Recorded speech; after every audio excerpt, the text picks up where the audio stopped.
Hey everybody, welcome back to my channel. I know it's been a very long time. I took a long hiatus from uploading, but as you know, or maybe you don't know, I did have my baby back in January, so I know it's been a hot minute, but I am back. I'm really gonna try this time to be a little bit more consistent since I do have time here and there. You know, new mom, you kind of get what you get. But so today's video, I'm bringing you my labor and delivery experience and why I hated it. Okay, hate is a strong word, but I very much disliked it. So let's just get into it. So it all started, let me think about this, January 20th. Yes. I had a doctor's appointment that morning and my due date was 2 days later. So I was 39 weeks and 5 days, so almost a whole 40 weeks.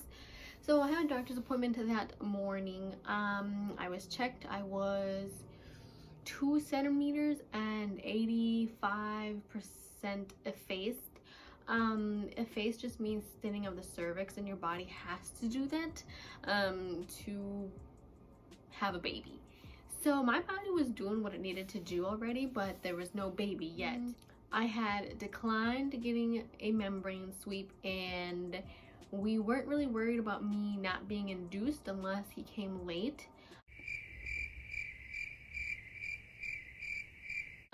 Anyways, my doctor told me some ways that I could possibly put myself into labor, and one of the things she said was exercising, but in particular doing squats and lunges. Now I already had pelvic pain, so doing those was really hard. But fast forward to that evening, I went to the gym and I did some squats and I did some step back lunges, and man, they were terrible and they hurt, but I did them.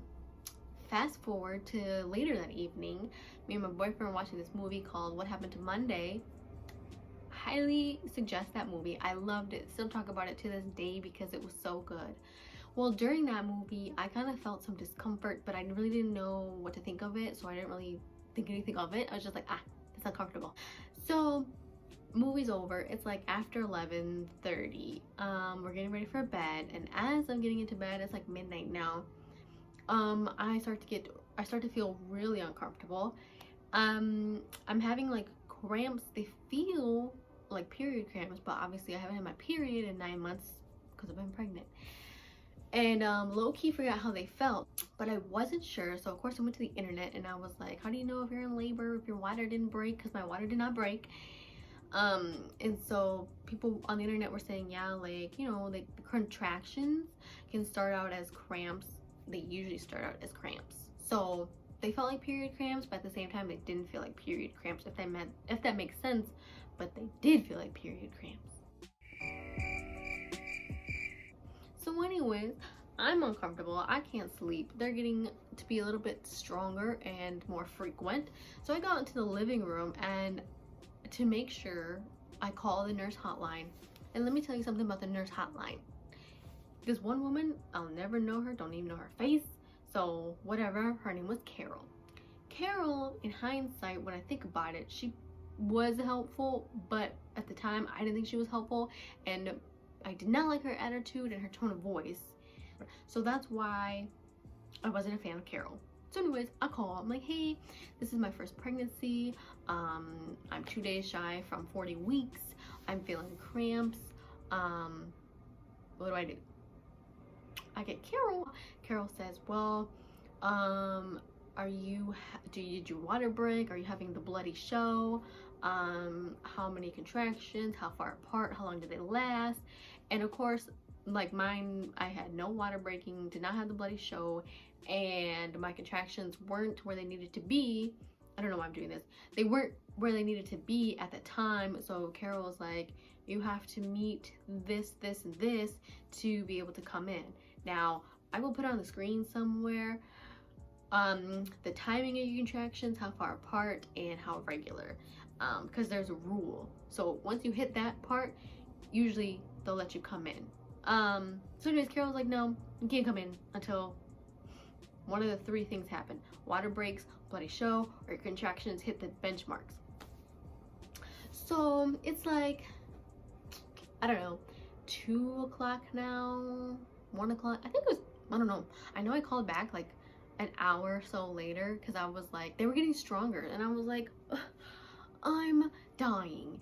So I called back, I get Carol again, same thing. Water break? No. Bloody show? No. Are your contractions where they're supposed to be? No.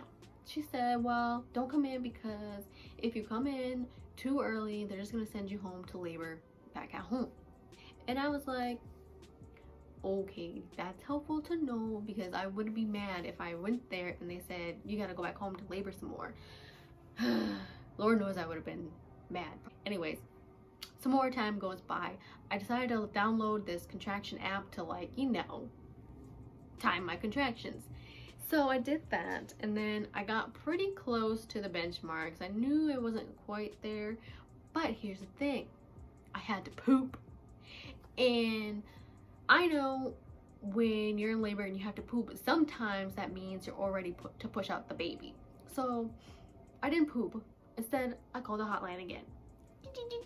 Boom, hey, it's me. I called like twice already, blah blah blah. It's Carol. Carol. Hey Carol. My contractions aren't at the benchmark yet, but they're pretty close.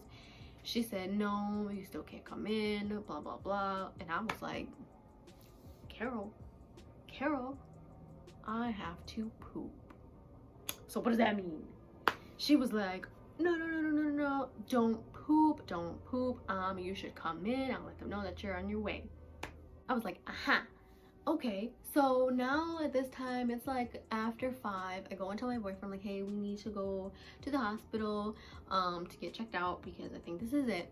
So we get there like 6 something after like we packed everything up, and I go into like you know, a labor unit, or I don't know what you call it, but it wasn't like the delivery room yet.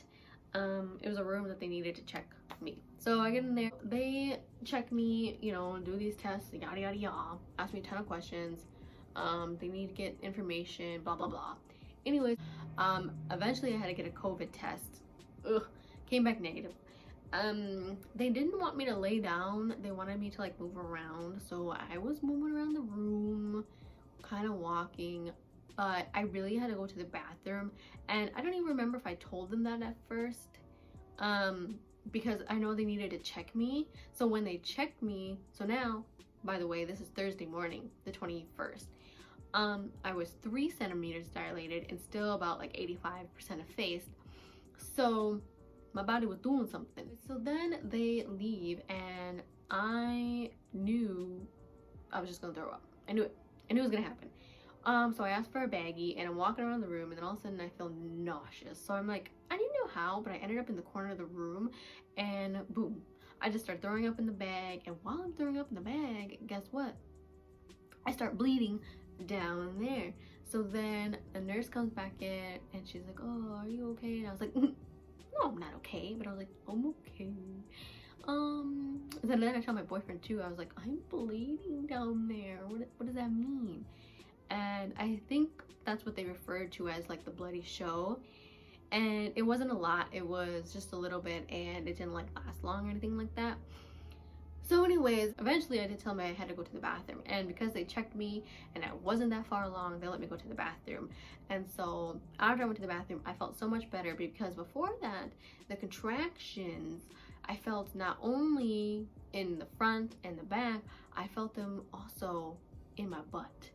So whenever contraction came, I kind of had to poop every time the contraction came, but it was so uncomfortable. So once I got to poop, it was a little bit better. Contractions still uncomfortable. They wanted to ask me what I wanted for pain management. And let me tell you something, guys.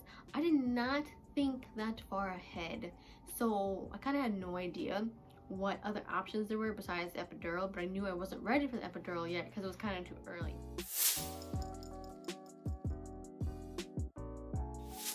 So anyways, eventually they let me go into a labor and delivery room, and they gave me some kind of medicine because the contractions were getting pretty strong.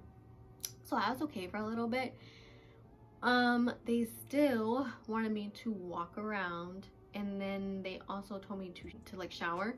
Man, let me tell you something about the shower. So I'm like getting into the shower, my boyfriend's helping me in there, I'm hurting. I turned on the shower, you know, the hot water did feel nice, like on my back and all that jazz.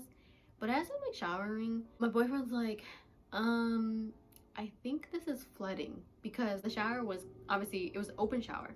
So it also led to the toilet and the sink area, because it was just one big bathroom room with an open shower, whatever. And I was like, no, it's fine. It's not flooding. Well, my shower flooded into the bathroom and into our delivery room before I like turned off the water, because I was like, no. But then there was so much water, I was like, you know what, I think I should turn off the shower. So I turned it off, but I was kind of over it anyways. And then we had to go get that fixed, because I guess the drain was like plugged, which is kind of gross if you think about it, but whatever. So eventually it did get fixed, and then the rest of the day I kind of chilled. I did see my doctor that morning. She came in to just check up on me, and she told me that she would see me later in the day. So anyways, I'm chilling. Contractions are still, you know, doing its thing, and they told me that my doctor would come back at 5 p.m. If my water didn't break by then, she would break my water. So fast forward, I'm chilling pretty much all day in pain. 5 o'clock comes around, and I was being checked. So it was like every time I was checked, I kind of moved up a centimeter. So I don't even know what I was at this point. So she came in, did a little hook thingy, broke my water. Let me tell you guys something. They're not joking when you say when your water breaks. It's literally like if you dropped a gallon of water on the floor, that's kind of what it's like. It literally just whoosh, gushed out of me. It was kind of cool, I'm not gonna lie. But it wasn't no little tinkle tinkle. It was like a flood. Like I said, kind of cool though. So after that, what is it, like after 5, I'm already like 8, like it's later in the evening now, because I don't even know what the heck is happening. I'm gonna pretend it's like 8 o'clock, okay, because nothing really happened besides me. I think I threw up again later too, so that was cool. Nah. So now it's like after 8. I'm 9.5 centimeters dilated and 100% effaced at this point. So they tell me I have just a little piece of cervix that is in the way. So eventually they do end up giving me Pitocin to try and move that cervix out of the way. I do start pushing for a little bit. Eventually I got the epidural. People asked me if I saw the needle, but I did not see the needle. I just got the epidural and I was in heaven. I was like, wow, I'm in labor right now. You're lying, because I feel nothing. But it's weird because technically I could still feel my contractions, but they didn't hurt. But I could feel them. After I had my epidural, they told me to chill, so I think I took a nap. And now it's like, you know, I don't know, an hour later, I wake up and I pushed on and off for about an hour.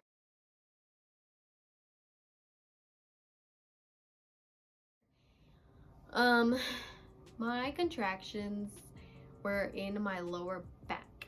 And I feel like if they were anywhere else besides my lower back, I might have been okay. But I wasn't okay because they were killing my low back. So painful. I was not a happy camper. I knew I threw up again. I think I threw up a total of 4 times. But I hadn't eaten now in like almost a whole 24 hours, so it's like I wasn't really throwing up anything besides like water. So that was happening. I pushed on and off for a little bit. The pain kept coming back, obviously, because epidural doesn't last forever. They ended up giving me another type of medication. I don't know what it was, because I know it wasn't like a second epidural, but it was something like in my IV bag. They ended up giving me that maybe like 3 more times, and that stuff was pretty strong because I couldn't feel my contractions again. By the way, real quick, I was shaking before the 3-hour mark of pushing. I was shaking so bad. and had no idea what was happening. As my doctor, she said it's just a combination of like all the medication and the hormones. And I'm not gonna lie to you guys, I didn't even know how many medication and drugs I had, but I knew I had a lot. My body was shaking uncontrollably so bad it hurt the back of my neck and my head, and I couldn't decide if I was hot or if I was cold. So I ended up with like 2 blankets on me, and eventually I fell asleep. Anyways, after so long, they kept checking me and they said that this little piece of cervix is still in the way. At one point, I think they thought that I did get to a full 10. Honestly, I don't even know if I really got to a full 10. They never really said I did, but I think I did. But they kept on checking me and stuff like that, and I tried like 4 different positions, I think, to like push this baby out. And at one point, it's like 10 o'clock now, my doctor said that I need to consider having a C-section. She told me that I could wait a little bit longer or just go with a C-section. And at this point, I'm crying because I was so set to push this baby out of my lady bits, okay? And I didn't want to have a C-section because, one, it was scary, it's major surgery, I didn't want to recover from that. So I was crying. I look over to my boyfriend. By the way, of course my boyfriend's here the whole time, and he was such a big help to me. But of course, like, I took over him and I was like, I don't want a C-section. And he was like, why not? And I just told him basically all the reasons I just said. And so then I said, can we wait a little bit longer? I'm not gonna lie to you guys, I definitely regret not just taking the C-section right there and then, because after that, I don't know why, I did have so many nurses, but then eventually I was left with just one, and so it was just the one nurse and my boyfriend. I don't even know who she was, don't know her name, but I should have fired her. If you don't know, you can fire your nurse, whether she doesn't listen to you, if there's a conflict, if you just aren't agreeing on something, or she's just being rude, whatever. You can fire your nurse and say, this isn't working out, can I get somebody else? I should have fired her because she wasn't listening to me. So I was in a ton of pain. I was pushing on and off. I had pushed on and off for 3 hours with just her and my boyfriend and an occasional nurse popping in and out to like check up on us. Eventually, I said, I don't want to do this anymore. This hurts, because the baby, he did go down. So there was so much pressure in my pelvis area and in my lady bits and my low back, and I was not having it. And she was just like, no, you can do this. I will say props to her for believing in me, because she knew I didn't want the C-section. But at the same time, it's like, you have to listen to the mom giving birth. You know, it's like they know how they're feeling and all that stuff. So you have to listen. But she wasn't listening. So, and I'm pretty sure I said this like 2 hours in. And then again, I said it again, like almost at the 3-hour mark. I said, no, I don't want to keep pushing. This hurts, and, you know, I'm uncomfortable and nothing's happening, blah, blah, blah. So at this point, my boyfriend excuses himself. He says he has to go to the bathroom. But little did I know, he told me this afterwards. Because real quick, we were like, is my doctor coming back in? Because she said she would. Can you get my doctor? Yada, yada, yeah. This lady, she said, yeah, she's gonna come back in any minute, blah, blah, blah. But she never said, yeah, I'll go get her. So fast forward a little bit, my boyfriend says I gotta go to the bathroom, but then later he tells me that he actually went to go look for my doctor because I was done with pushing. So he went out there and she was just chilling at the nurse's station with the nurses, and I was like, not mad at her, but I was mad at the nurse for like lying to us pretty much. Like, she was right there, you could literally just called her. Anyways, he told her that like I wanted the C-section. Because I knew when I told him this, I was like, I knew that this baby was not gonna fit through my lady bits. I said it, I was like, this baby is not gonna fit, I can feel it. I'm in tears, by the way, telling him this. And he's telling the doctor that. So she comes back in, thank the Lord, and she said, you know, she said, you should not be in this much pain trying to push out your baby. So if you want the C-section, let's do it. So I said, yes, let's do the C-section. This baby's not gonna fit. Yada yada yada. So they're prepping me for the C-section. I had to take a shot of another medication, another drug. I don't know what it was, but I had to take it like a shot. It was yucky. So they prep me, you know, we go there. My boyfriend comes along and I'm on the table, you know, they numb me up. But it's weird because even though I couldn't technically feel the pain, I still kind of felt uncomfortable when they were like inside my stomach. And so I could feel them like, you know, moving around in there, and eventually like I felt them tugging to get like the baby out. And when they were out, they were like, whoa, he's huge. They were like, Anna, where were you hiding this baby in there? And literally right after they took him out, while I'm still like cut open, I said, I'm sick, I have to throw up. So this guy gets me a bag. I'm literally throwing up half on my face, half on the bag because I'm on the table. And I just threw up whatever they made me take before I got on the table. So I don't know what it was supposed to do, but I threw it up literally right after they took him out. It was crazy. And so then my baby ended up being 8 pounds 8 ounces. I thought for some reason he was gonna be like six and a half to 7 pounds max.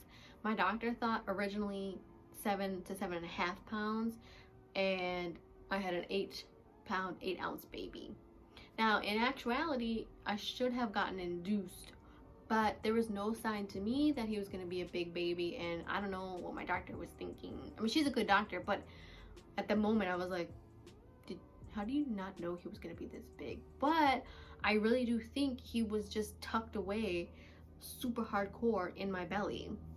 Anyways, they take him away. I did not get to hold him right away, but at the same time I was throwing up, so I think that's why they held off on that. So I was just kind of waiting to hear his cry, and then eventually I heard it and I was like, then I was crying and all that jazz, and then they had to sew me back up, and I was relieved. I was relieved that he was out. He was beautiful. He was healthy as can be, and that was that. And now he is almost 4 months. He's really good. Yeah, and I've just been enjoying being a new mom, and I feel like I've got this mom thing down. I'm not gonna lie, the first 2 weeks they were so tough, but now things are a lot better. If he wasn't napping right now, I would like put him in the video, but he's napping right now, so probably another video. But that is my labor and delivery experience, and yeah, I was not a fan of it. I was not a fan, but I would do it all over again, I'm not gonna lie. So yeah, thank you guys for watching. I know it's been a long time, I'm sorry. My next video I already know I'm gonna be doing is recovering from a C-section. That was really hard for me. It still kind of is. I'm not in pain, but there's just other things associated with it. So that's gonna be my next video. And yeah, if you guys have any questions, or if there's something else you want to know about, video ideas, as always, just leave them in the comments down below, and maybe I will do one of those. So yeah, thank you guys for watching. Don't forget to like, comment, and subscribe. I'll see you guys in my next video. Bye. Thanks for watching.